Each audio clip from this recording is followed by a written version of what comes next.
Hello बच्चों, आज हम कक्षा 10वीं के एनसीईआरटी बुक से मैथ का एक्सरसाइज 3.7 बनाने जा रहे हैं। ये 3.7 जो है इसको ऑप्शनल में दे रखा है। ये बोल रहा है कि परीक्षा की दृष्टि से नहीं है, फिर भी हम बनाएंगे क्योंकि गणित गणित होता है। हम एक एक चैप्टर को रिकवर करने की कोशिश करेंगे। ऐसा कोई चैप्टर नहीं हो, चाहे वो ऐच्छिक हो चाहे रेगुलर हो, हम सभी चैप्टर को बनाएंगे। तो चलिए आज हम 3.7 का सॉल्यूशन कर रहे हैं। तो चलिए 3.7 का पहला सवाल देख रहे हैं, जिसमें दे रखा है, बोल रहा है कि दो मित्रों अनी और बीजू की आयु में 3 वर्ष का अंतर है। अनी के पिता धर्म की आयु अनी की आयु की दुगुनी और बीजू की आयु अपनी बहन कैथी की आयु की दुगुनी है। कैथी और धर्म की आयु का अंतर 30 वर्ष है।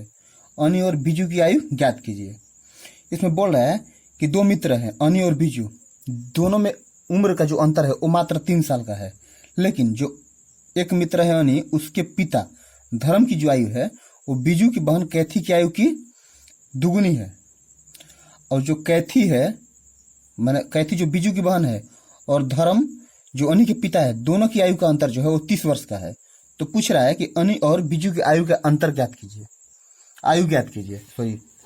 तो चलिए हम सवाल आज पहला बना रहे हैं। तो चलिए सबसे पहले क्या करेंगे, हम जो पूछ रहा है उसको मान लेंगे। अनी और बीजू की आयु को क्या करेंगे, हम मान लेंगे। तो चलिए मानते हैं और सवाल की शुरुआत करते हैं। माना कि अनी की वर्तमान उम्र बराबर x वर्ष तथा बीजू की वर्तमान उम्र बराबर y वर्ष। चलिए अब प्रश्न कह रहा है, ये हम नहीं, ये प्रश्न बोल रहा है। प्रश्न बोला है कि अनी और बीजू के जो आयु का अंतर है वो 3 वर्ष है। मतलब कि दोनों की आयु माने एक दूसरे में से घटाने पर 3 वर्ष का अंतर आ रहा है। तो चलिए हम क्या करेंगे, x माइनस वाई बराबर कितना है, 3 वर्ष। ये हमारा समीकरण पहला हो गया। अब फिर देखिए क्या बोल रहा है,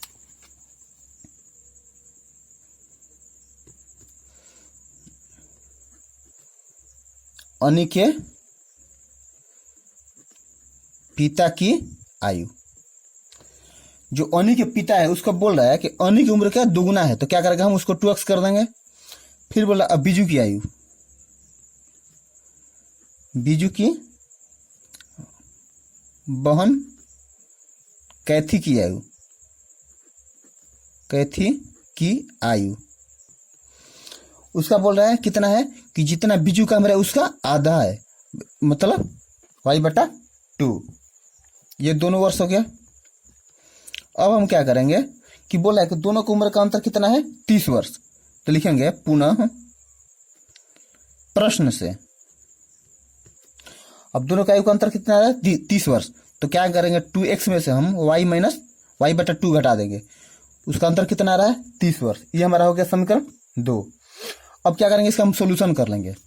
तो क्या हो गया, 2 दूना 4 और 4 में से y गया तो 4y सॉरी 2 दूना 4x माइनस वाई बटा कितना हुआ, 2 बराबर 30। अब इसका हम बाई CM कर देंगे तो कितना हो जाएगा हमारा, 4x माइनस वाई बराबर 30 दूना 60। ये हो गया हमारा समीकरण 2। अब समीकरण 1 और 2 को हम लेके चलेंगे। चलिए चलते हैं। समीकरण 1 तथा 2 से। और समीकरण 1 हमारा दे रखा है x माइनस वाई बराबर 3 वर्ष, और दूसरा है 4x माइनस वाई बराबर 60। समीकरण 2 माइनस प्लस माइनस, ये y कट गया। अब 4x में से 1x गया था, कितना बचा यहाँ पर, माइनस 3x बराबर माइनस 57। अब माइनस माइनस कट गया तो x बराबर कितना हो जाएगा, 57 बट्टा में 3। तो x बराबर 19×3 = 57। मतलब कि जो अनी की उम्र है, वर्तमान उम्र, वो कितना है, 19 वर्ष। अब चलिए हम बाकी का निकालते हैं।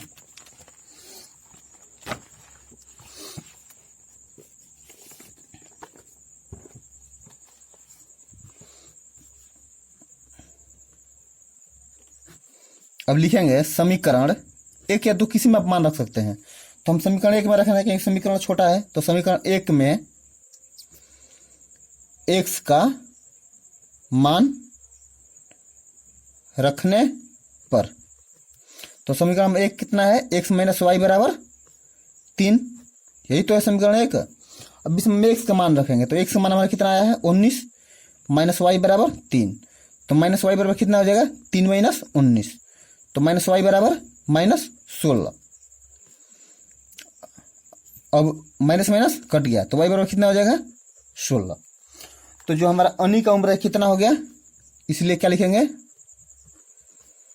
अनी की वर्तमान उम्र कितना है हमारा, 19 वर्ष, क्योंकि एक इसको मान है, एक का मान हमारा 19 वर्ष आया है।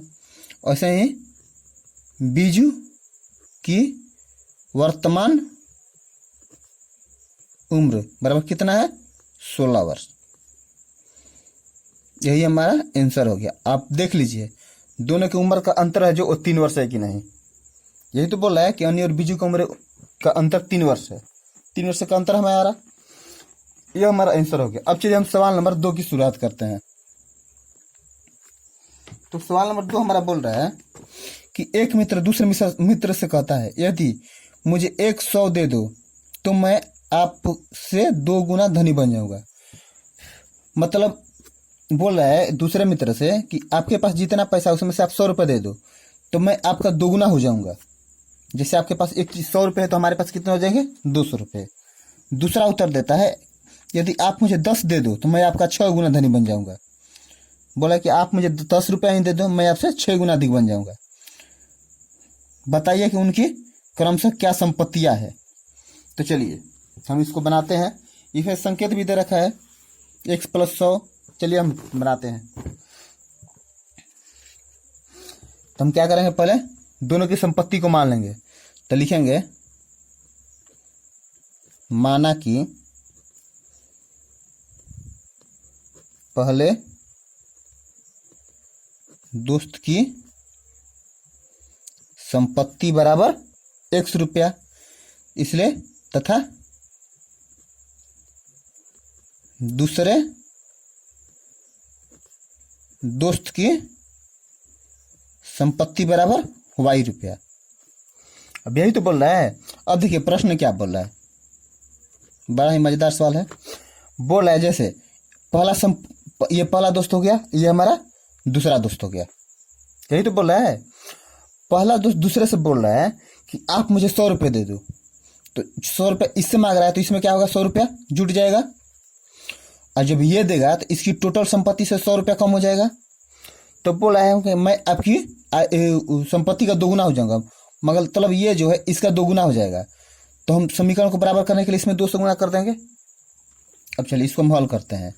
तो हो जाएगा x + 100 बराबर 2y - 200। तो हो जाएगा x - 2y बराबर -200 - 100। तो हो जाएगा x - 2y बराबर -300। ये हो गया हमारा समीकरण 1। ये तो हो गया पहले दोस्त की दास्तान, पहला दोस्त क्या बोला है। अब चलिए दूसरा उसका क्या जवाब दे रहा है वो भी हम देख लेते हैं पुनः प्रश्न से।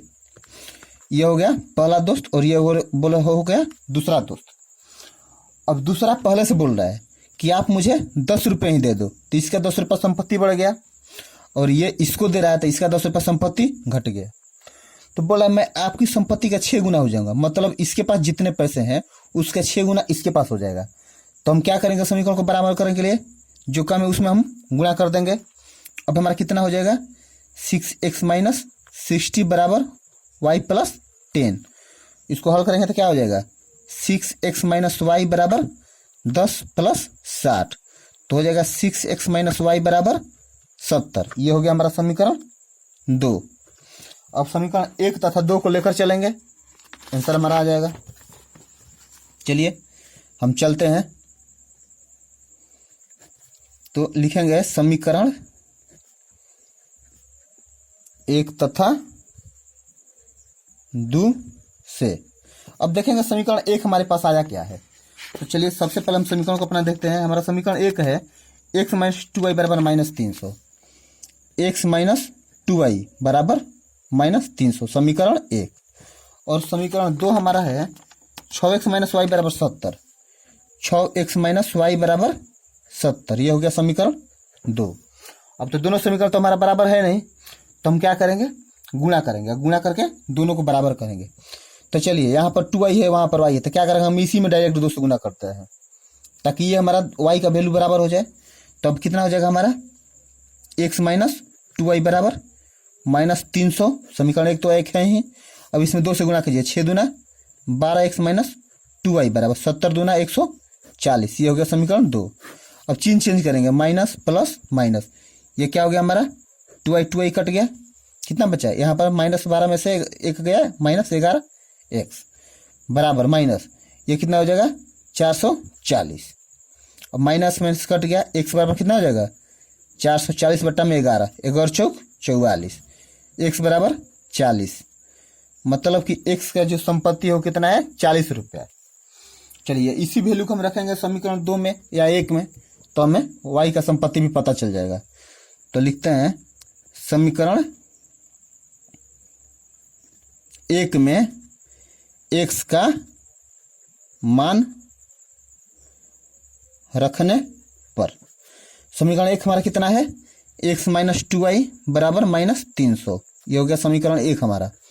अब इसमें x का वैल्यू हमारा कितना आया है 40 माइनस 2y बराबर -300, तो हो जाएगा -2y बराबर -300 माइनस 40, क्योंकि LHS का प्लस RHS में क्या होता है माइनस होता है, ये सब तो आपको बहुत अच्छे से पता है। अब लिखेंगे -2y बराबर, जोड़ेंगे तो कितना हो जाएगा -340, तो y तो हमारा कट गया, सॉरी माइनस माइनस तो कट गया। अब y बराबर कितना हो जाएगा 340 बटा में 2, तो y बराबर 70। तो जो हमारे दूसरे दोस्त की संपत्ति हो कितनी है 70 रुपये। अब देखिए यही हमारा आंसर हो गया, तो लिखेंगे इसलिए पहले दोस्त की संपत्ति बराबर 40 रुपया और दूसरे दोस्त की संपत्ति बराबर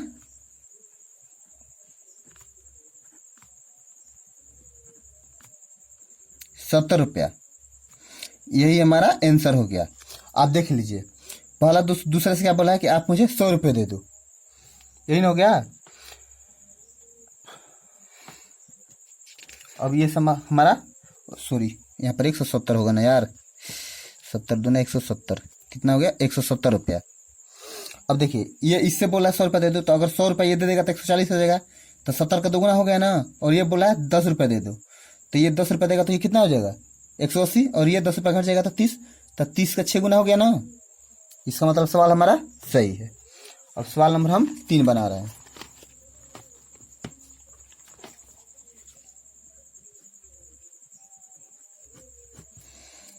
सवाल नंबर 3, तो सवाल नंबर 3 हमारा बोल रहा है, देखिए बोला एक रेलगाड़ी कुछ दूरी समान चाल से तय करती है। यदि रेलगाड़ी 10 किलोमीटर प्रति घंटे अधिक तेज चलती है तो उससे नियत समय से 2 घंटा कम समय लगते हैं, और रेलगाड़ी 10 किलोमीटर प्रति घंटे धीमी गति से चलती है तो नियत समय से 3 घंटे अधिक लगते हैं। तो रेलगाड़ी द्वारा तय की गई दूरी ज्ञात कीजिए। बोल रहा है कि यदि कोई रेलगाड़ी है जिसका स्पीड मान लीजिए 80 किलोमीटर प्रति घंटे से फिक्स है, बोल रहा है कि 80 किलोमीटर से अगर वो 10 किलोमीटर अपना स्पीड बढ़ा दे तो जितने समय में उसको गंतव्य स्थान पहुंचना है उससे 2 घंटा कम समय लगता है। जैसे मान लीजिए उसे 10 घंटे में पहुंचना है तो कितने समय लगेंगे उसको जाने में 8 घंटे, और अपना स्पीड 10 किलोमीटर कम कर दे प्रति घंटे, धीमी कर दे। मान लीजिए 80 की स्पीड में चल रही है और 10 किलोमीटर धीमी कर दे तो कितना हो जाएगा 70।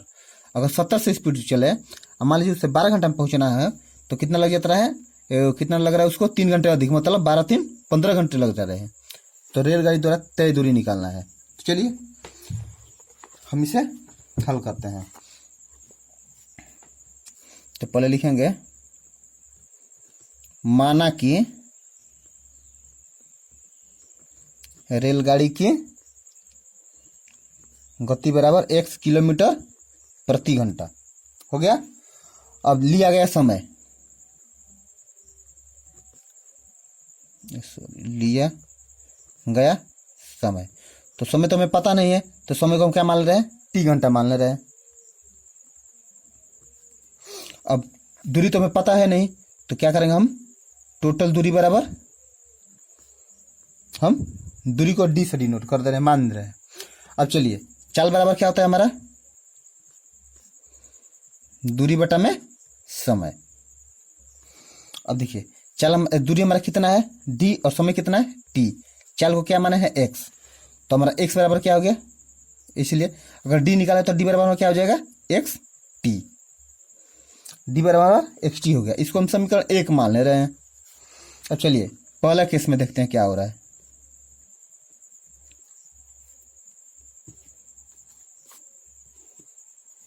गर्मी बहुत ज्यादा है। केस 1 में बोल रहा है कि अगर गाड़ी की चाल 10 किलोमीटर तेज कर दी जाए तो उसकी पहले से चाल कितना है, x किलोमीटर, उसका 10 किलोमीटर चाल बढ़ा दी जाए तो कितना हो जा रहा है, उसको पहुंचने में कितना समय लग रहा है।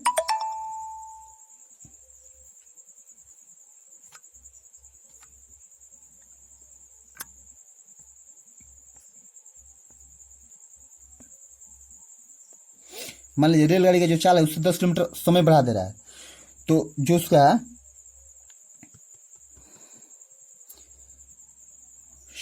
चाल बराबर क्या होता है, दूरी बटा समय। तो हमारा दूरी कितना है, डी है ना दूरी, ये हमारा चाल हो गया। तो चाल बराबर क्या होता है, दूरी बटा समय, तो ये हमारा दूरी हो गया। और समय, जितना समय उसको लगना होता है उससे क्या होता है, 2 घंटा कम लगता है। ये हमारा क्या होता है, इसे मान लीजिए चूंकि लिख दीजिए चाल बराबर दूरी बटा में समय। ये हमारे समझने के लिए हो गया। ये हमारा दूरी को डी माने हैं और समय जितना लगना होता है उससे 2 घंटा कम लगता है। अब क्या करेंगे, हम दोनों को गुणा करेंगे। तो इसको हम बाई सी एम कर देंगे तो क्या हो जाएगा हमारा, x plus 10 into T minus 2 बराबर डी। चलिए अब इसको हम गुणा करते हैं, कितना हो जाएगा, x T minus 2x plus 10t minus 20 बराबर। अब बताइए डी का मान यहाँ पर क्या है हमारा, एक्स टी है ना, तो यहाँ पर हम एक्स टी लिखते हैं डी का मान।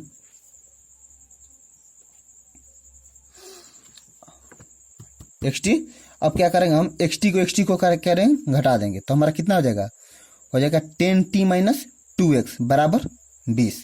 इधर का माइनस इधर आएगा तो प्लस हो जाएगा 20।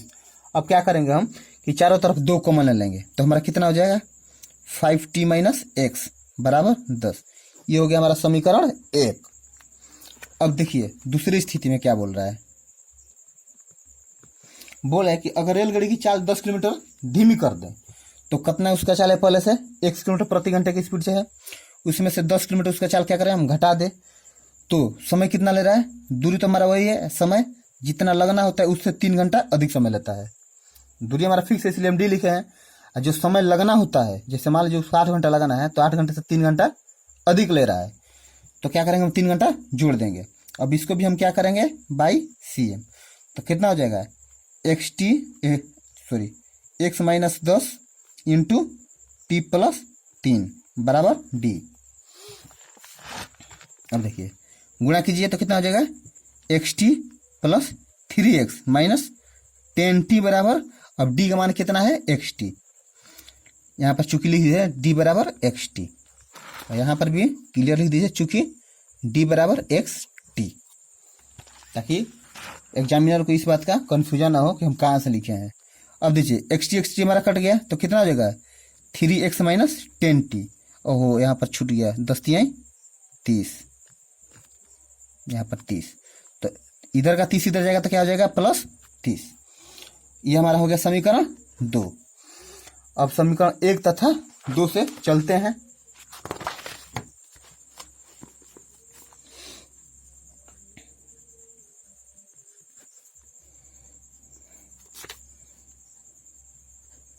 समीकरण 1 तथा 2 से, अब समीकरण 1 देखेंगे हमारा क्या है, तो समीकरण 1 हमारा दिया है 5t minus x, 5t minus x बराबर 10, हमारा समीकरण 1। और समीकरण 2 दे रखा है 3x माइनस 10t बराबर 30, समीकरण 2। अब देखिए इस समीकरण में से कोई अचर राशि है जिसका वैल्यू बराबर है? नहीं है। तो क्या करेंगे, हम इसको बराबर कर देंगे।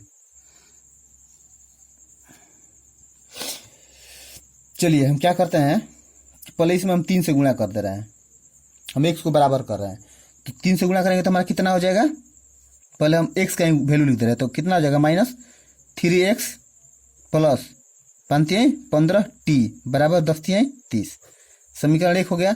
और दूसरा समीकरण क्या है, 3x - 10t बराबर 30। यह समीकरण हमारा हो गया 2। अब चलिए कटाइए, प्लस माइनस कट जाएगा तो कितना होगा, 5t बराबर 60 हो गया ना। यहाँ पर प्लस 15 है और माइनस 10 है, तो 10 उसमें से 15 में से 10 घटे तो 5 बचा।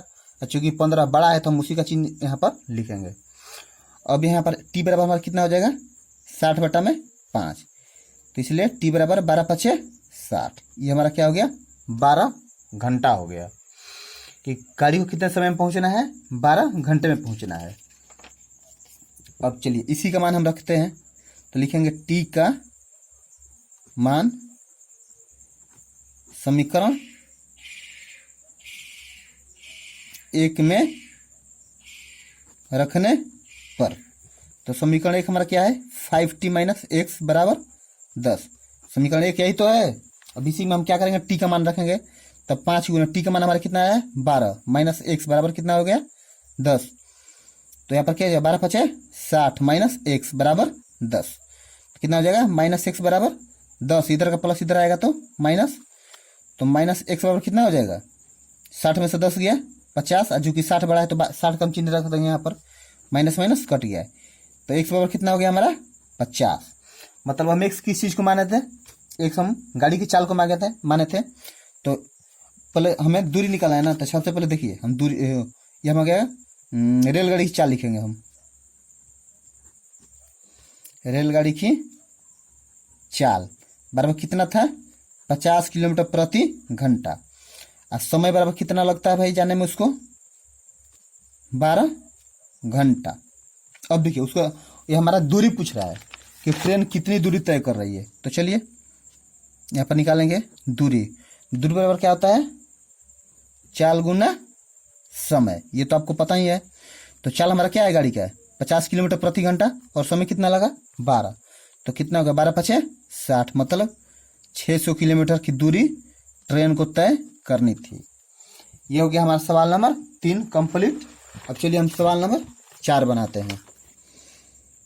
आई होप कि आप लोगों को खूब बढ़िया से समझ में आया होगा।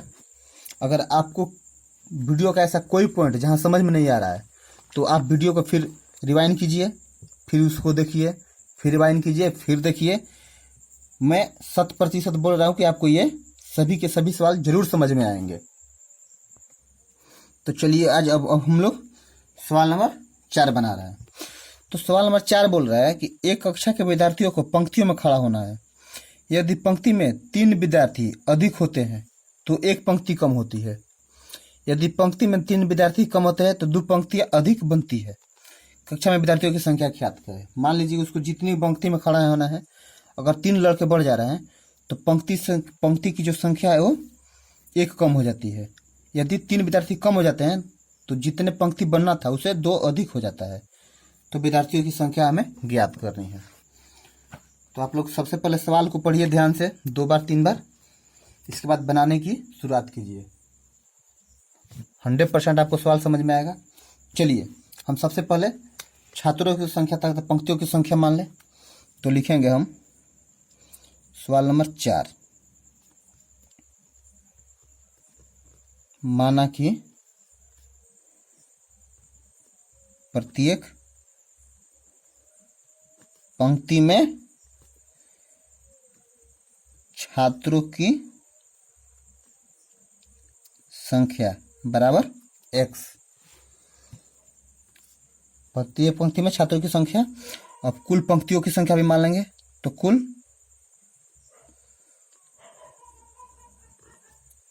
पंक्तियों की संख्या बराबर कितना हो जाएगा, y। अब देखिए टोटल छात्रों की संख्या और पंक्ति संख्या हो गया। अगर दोनों में गुणा करेंगे तो हमें क्या मिल जाएगा, टोटल छात्रों की संख्या। तो यहाँ पर लिखेंगे इसलिए सभी छात्रों की संख्या बराबर सभी छात्रों की संख्या, हम यही तो ज्ञात करना है। तो सभी छात्रों की संख्या बराबर कितना हो जाएगा हमारा, प्रत्येक पंक्ति की संख्या बराबर प्रत्येक पंक्ति की संख्या गुना में क्या हो जाएगा, प्रत्येक पंक्ति में छात्रों की संख्या। तो लिख देंगे प्रत्येक पंक्ति में छात्रों की संख्या। तो प्रत्येक पंक्ति में छात्रों की हमारा संख्या कितना है, x, और टोटल पंक्तियों की संख्या कितनी है, y। तो हमारा कितना हो गया छात्रों की संख्या, x y। हम इसे समीकरण 1 मान ले रहे हैं। अब देखिए प्रश्न क्या बोल रहा है। प्रश्न से चलिए एक बार हम सवाल को फिर पढ़ते हैं। सवाल बोल रहा है कि अगर प्रत्येक पंक्ति में खड़ा होना है, यदि पंक्ति में 3 विद्यार्थी अधिक होते हैं तो हमारे पंक्तियों की संख्या कितनी है, x + 3। अगर 3 विद्यार्थी कम होते हैं तो हमारा पंक्ति की संख्या कितना हो जा रहा है, 1 कम हो जा रहा है ना।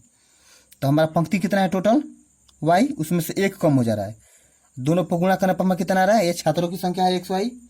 अब इसको हम क्या करेंगे, गुणा करेंगे तो कितना हो जाएगा, x y - x + 3y बराबर 3y - 3 बराबर x y। तो x y हमारा कट गया। तो कितना हो जाएगा हमारा,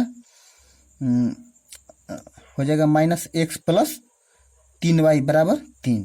तो अगर हम माइनस से गुणा कर देंगे तो क्या हो जाएगा, x - 3y बराबर -3। ये हो गया हमारा समीकरण 1। अब देखिए फिर पुनः क्या बोल रहा है, बोल रहा है कि यदि प्रत्येक पंक्ति में 3 विद्यार्थी कम होते हैं, तो चलिए हमारा पंक्ति कितना है x, उसमें से बोल रहा है कि 3 विद्यार्थी कम हो जा रहे हैं, तो पंक्तियों की संख्या 2 अधिक हो जा रही है। तो टोटल पहले से पंक्ति की संख्या y है, इसमें से 2 बढ़ जा रहा है। छात्रों का संख्या हमारा वही का वही है। अब फिर वो क्या करेंगे, हम इसको गुणा करेंगे तो कितना हो जाएगा, xy + 2x - 3y - 6 बराबर xy। तो xy हमारा कट जाएगा। अब कितना बचेगा, 2x - 3y बराबर, इधर का माइनस इधर आएगा तो प्लस हो जाएगा। ये हो गया हमारा समीकरण 2। अब चलिए समीकरण 1 और 2 को लेके चलेंगे, हमारा मान आ जाएगा। तो समीकरण 1 तथा 2 से, तो समीकरण 1 है हमारा x - 3y बराबर -3, और दूसरा समीकरण हो गया 2x - 3y बराबर 6, समीकरण 2। अब समीकरण तो हमारा बराबर है, तो क्या करेंगे, हम चिन्ह चेंज करेंगे, माइनस प्लस माइनस, तो ये दोनों हमारा कट जाएगा। तो कितना हो जाएगा, 2x में से 1 x गया तो -x बराबर -9, माइनस माइनस कट गया, इसलिए कितना हो जाएगा, x बराबर 9। मतलब प्रत्येक पंक्ति में कितने छात्र थे, 9। अब इसी x की वैल्यू को क्या करेंगे, हम समीकरण 1 या 2 में रख देंगे, हमें मान प्राप्त हो जाएगा। तो हम लिखेंगे समीकरण 1 में x का मान रखने पर, तो सबसे पहले हम अपना समीकरण 1 लिख लेंगे। तो एक समीकरण हमारा कितना है भाई, x - 3y बराबर -3, x - 3y बराबर -3, समीकरण 1। अब हमारा x का मान कितना आया, 9 आया है, हाँ 9 आया है। तो क्या करेंगे, x का मान 9 रख देंगे, -3y बराबर कितना हो जाएगा, -3। अब इधर का प्लस इधर जाएगा तो क्या होगा, LHS का प्लस RHS में माइनस होगा, तो कितना हो जाएगा, -3 - 9, तो कितना हो जाएगा, -3y बराबर -12, माइनस माइनस कट गया, तो y बराबर कितना हो जाएगा, 12/3। तो इसलिए y बराबर 3 चौका 12। पंक्तियों की संख्या कितनी थी, 4। अब हमसे पूछ रहा है छात्रों की संख्या कितनी थी, तो हम यहाँ पर लिख देंगे, पहले लिख लेंगे यहाँ पर हम छात्रों की संख्या। छात्रों की संख्या हमारा कितना था, 9, और पंक्ति की संख्या कितनी थी,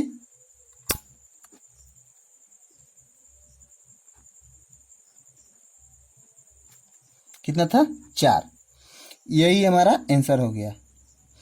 अगर सभी छात्रों की संख्या पूछे तो वो भी लिख लेंगे, हम लिखेंगे कक्षा में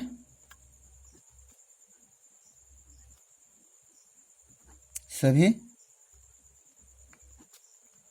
छात्रों की संख्या बराबर कितना हो जाएगा हमारा, एक्स वाई है, यही ना है। तो एक्स का मान 9 गुना वाई का मान 4, 9 चौका 36, मतलब कितने 36 छात्र मौजूद थे कक्षा में। और सवाल नंबर हम 5 बनाएंगे।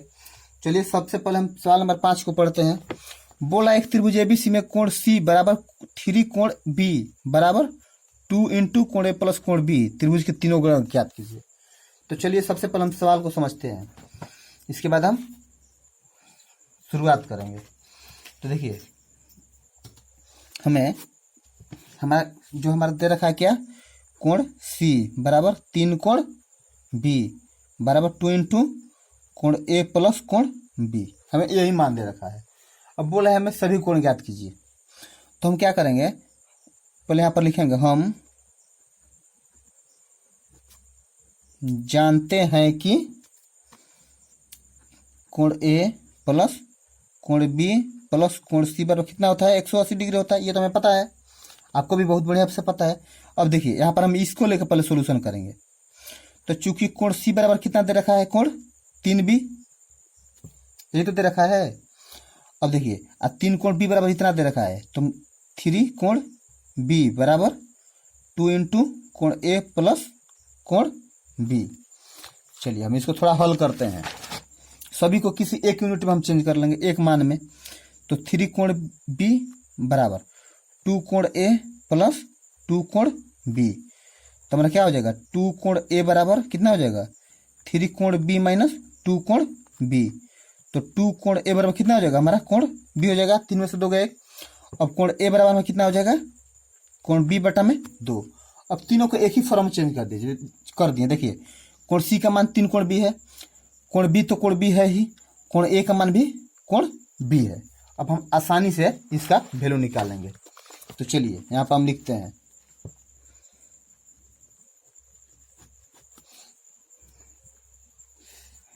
बहुत ज़्यादा गर्मी है आज।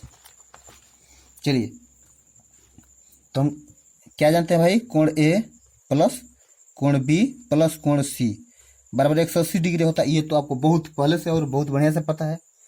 अब हम क्या करेंगे, तीनों कोण का मान यहाँ पर रख देंगे। तो कोण ए का मान हमारा क्या आया है, कोण बी बटा में 2 प्लस, और कोण बी तो कोण बी पहले से ही है, कोण सी का मान कितना हमारा 3 कोण बी बराबर 180 डिग्री। अब क्या करेंगे, हम सबका लघुत्तम ले लेंगे। तो 2 हो जाएगा लघुत्तम, ये तो आपको खूब बढ़िया से पता है। अब 2 में 2 से भागा देंगे, एक बार में जाएगा, एक में कोण बी से गुना करेंगे तो कोण बी हो जाएगा। वैसे ही ये 2 बार में जाएगा, ये 2 कोण बी प्लस 3 दूना 6 कोण बी बराबर 180 डिग्री हो गया। अब देखिए हम इसको जोड़ते हैं, 6 2 8 1 9, 9 कोण बी बराबर 180 गुना 2। तो कोण बी बराबर हमारा कितना हो जाएगा, 180 गुना 2 बटा में 9, 9 दूनी 18, मतलब कि कोण बी बराबर 20 दूना 40 डिग्री हमारा था। जब कोण बी हमारे पता चल गया तो ए और सी पता चल जाएगा। अब देखिए कोण ए बराबर में क्या है, कोण बी बटा में 2, तो कोण बी का मान 40 बटा में 2 बराबर 20 डिग्री, ये हो गया हमारा कोण ए का मान।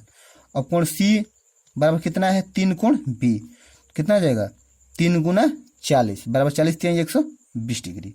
अब हमारा मान लिख लेते हैं, कोण ए बराबर 20 डिग्री, कोण बी बराबर 40 डिग्री, कोण सी बराबर 120 डिग्री।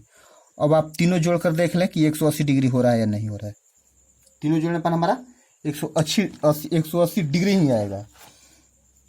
अब हम सवाल नंबर 5 हमारा हो गया। अब सवाल नंबर हम 6 बनाते हैं। तो सवाल नंबर 6 हमारा दे रखा है, बोला है कि एक ये समीकरण है और ये एक समीकरण है। बोला दोनों समीकरणों का मान निकालिए, इसे ग्राफ पर खींचिए और ग्राफ पर जो x और y पर जो भी निर्देशांक हमें प्राप्त हो रहे हैं उन्हें लिखना है, बस यही करना है। तो चलिए सबसे पहले हम दोनों समीकरण को ले रहे हैं।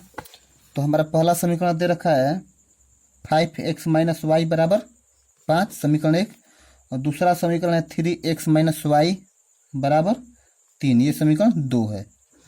अब बोला दोनों को आप ग्राफ पर चलिए। तो सबसे पहले हम इसका मान निकालेंगे, मान निकाल के तब ग्राफ पर चलेंगे। तो चलिए हम सवाल नंबर थोड़ा यहाँ पर लिख रहे हैं। देखिए पहले सबसे पहले हम समीकरण 1 से चलेंगे। तो समीकरण 1 हमारा क्या दे रखा है, 5x माइनस वाई बराबर 5। अब इसमें हम x बराबर मान रख रहे हैं, अपने से मान रखेंगे, देखते हैं हमें क्या क्या वैल्यू प्राप्त हो रहा है। तो सबसे पहले हम x बराबर, तो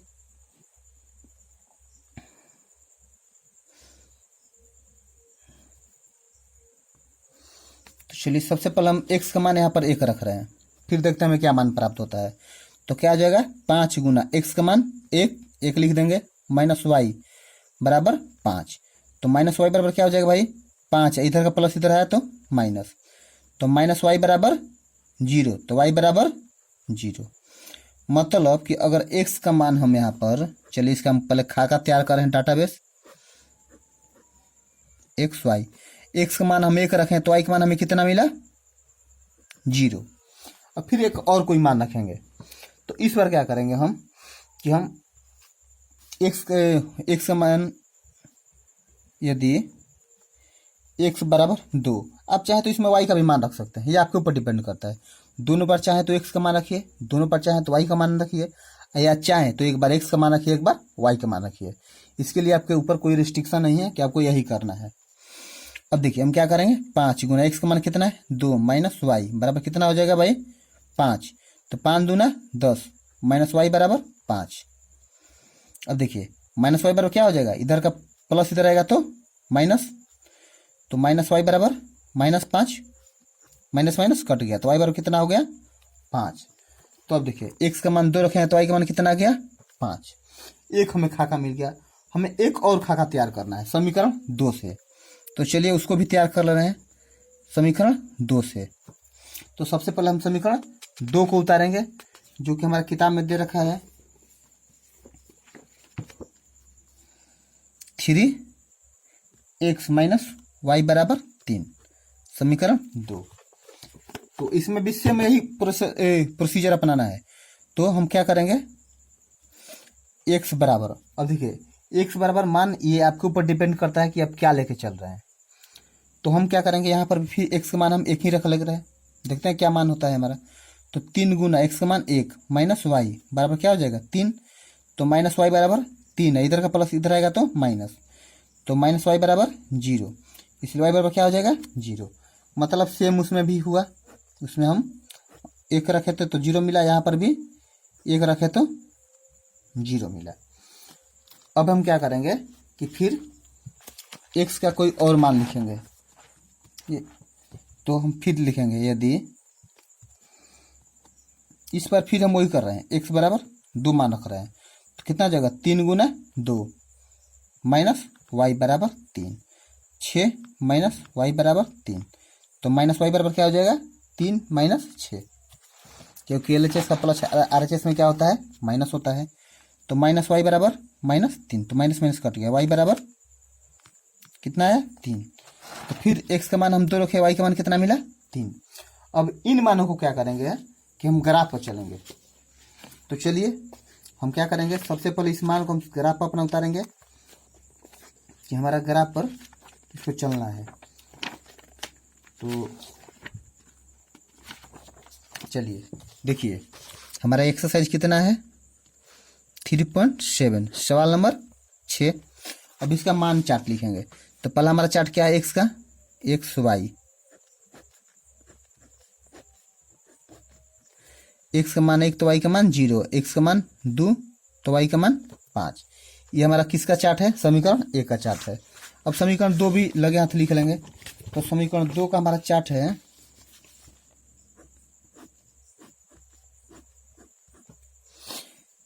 x y, तो x का मान 1 तो समीकरण में y का मान 0, x का मान 2 तो y का मान 3। अब चलिए इसी मान को हम क्या करेंगे, ग्राफ पर चलेंगे। तो चलिए हम ग्राफ पर चलते हैं। सबसे पहले हम क्या करेंगे, x अक्ष y अक्ष को खींचेंगे। हम तो फिलहाल पेंसिल से खींच रहे हैं, लेकिन सॉरी पेन से, लेकिन आप ऐसी गलती मत करना। आप बुक में जो भी ड्राइंग बनाए, चाहे छोटा हो या बड़ा हो, सभी ड्राइंग को आप पेंसिल से ही हल करना। पेन से हम इसलिए कर रहे हैं कि पेंसिल से शायद इस पर आपको दिखाई ना दे क्लियर, लेकिन पेन का कलर थोड़ा डीप होता है इसलिए दिखाई देगा। आप लेकिन पेंसिल से ही कोई भी ड्राइंग बनाना, चाहे किसी भी सब्जेक्ट का हो, असल में वही वैल्यूएबल होता है। अब देखिए हम देखेंगे एक्स में एक्स का मैक्सिमम मान कितना है, वाई का मैक्सिमम मान कितना है। तो एक्स का मैक्सिमम मान 2 और वाई का मैक्सिमम मान 5 है। तो चलिए यहाँ पर 1 2 3 4 5 6, ये हो गया हमारा एक्स, ये हो गया एक्स डैश, ये हो गया हमारा, इसको थोड़ा और लंबा कर रहे हैं, शायद जरूरत पड़ जाए। तो ये हो गया हमारा वाई डैश और ये हो गया वाई, ये हो गया हमारा मूल बिंदु ओ। अब यहाँ से ये हो गया हमारा 1, ये हो गया 2 3 4 5 6 7, यही ले रहे हैं, मैक्सिमम हमारा हो जाएगा क्योंकि मान ज़्यादा दे नहीं रखा है। अब देखिए एक्स पर बोल रहा है 1 तो वाई पर 0, एक्स पर 1 तो वाई पर 0, ये हो गया हमारा 1 और 0। फिर बोल रहा है कि एक्स पर 2 तो वाई पर 5, एक्स पर 2 तो वाई पर 5। चलिए यहाँ पर एक्स पर 2 तो वाई पर 5। अब क्या करेंगे, हम इसको खींच देंगे। अरे इधर तो खींच किया नहीं, सॉरी यार। -1 -2 -3, ऐसे इधर भी हो जाएगा, -1 -2 -3 -4। तो चलिए हम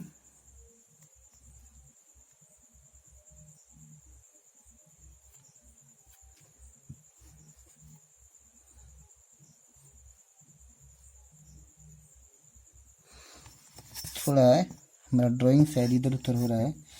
एक्स का मान 1 तो वाई का मान 0 और एक्स का मान 2 तो वाई का मान 5।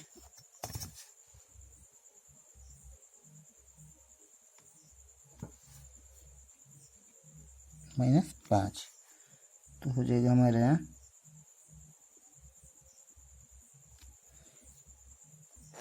एक, तो ये रखा हो गया, मतलब ये हमको -5 पे काटा है। आप लोग देख लीजिए क्लियर, -5 पे काटा है। अब दूसरा हमारा समीकरण बोल रहा है एक्स पर 1 तो वाई पर 0, मतलब सेम है, एक्स पर 1 तो वाई पर 0। और एक बोला एक्स पर 2 तो वाई पर 3, एक्स पर वो 2 नहीं सॉरी एक्स पर 2 तो वाई पर 3, यही है ना। हाँ, एक्स पर 2 तो वाई पर 3। अब क्या करेंगे, हम इसको भी मिला देंगे, तो ये हमारा हो जाएगा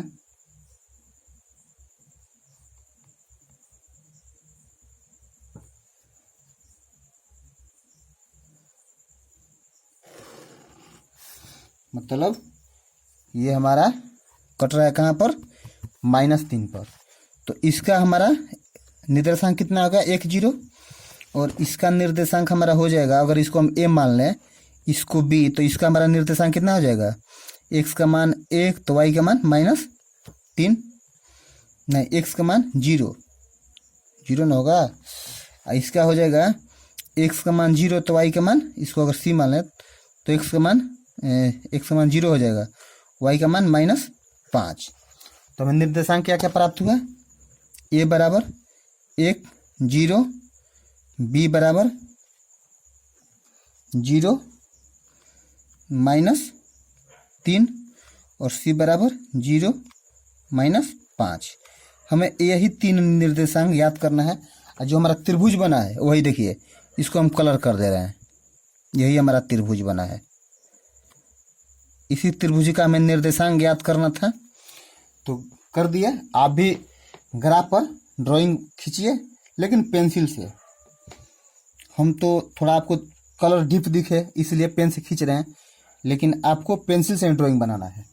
तो चलिए दोस्तों, आज हम सवाल नंबर 6 के साथ ही आज की वीडियो को समाप्त कर रहे हैं, क्योंकि बहुत ज़्यादा लंबा वीडियो हो जाएगा। अगले पार्ट में हम सवाल नंबर 7 के सभी पार्ट, जो 4-5 सवाल दे रखा है, और सवाल नंबर 8 एक साथ हल करेंगे। तो आई होप कि हमारे बताए हुए सभी सवाल आपको समझ में आए होंगे। अगर कहीं आपको प्रॉब्लम आ रही है तो आप वीडियो को बैक करके देख सकते हैं, रिवाइंड करके। आपको 100% सवाल समझ में आएंगे। अगर फिर भी कोई आपको समझने में परेशानी हो रही है तो आप हमें कमेंट में बताएं, हम आपके हर समस्या की निदान करने की कोशिश करेंगे। तो चलिए, तब तक के लिए हम चलते हैं। अगले वीडियो के साथ हम आपसे रूबरू होते हैं। तब तक के लिए धन्यवाद।